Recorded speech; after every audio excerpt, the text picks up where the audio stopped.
You ask Tiger to calculate.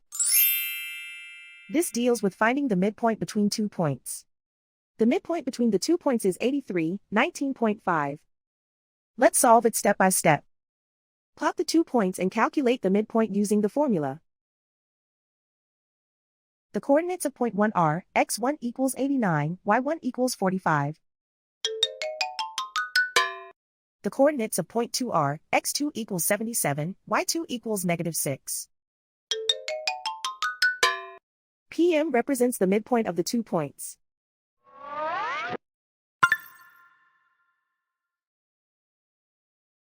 Use the x values in the midpoint formula to find the midpoints x. x1 equals 89. x2 equals 77.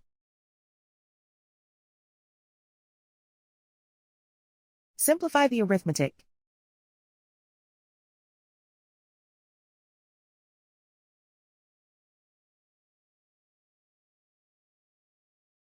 Use the y values in the midpoint formula to find the midpoints y.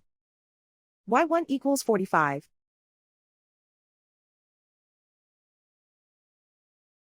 y2 equals -6.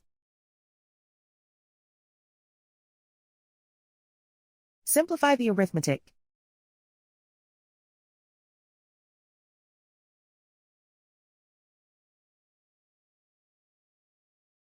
And so, the midpoint is 83, 19.5.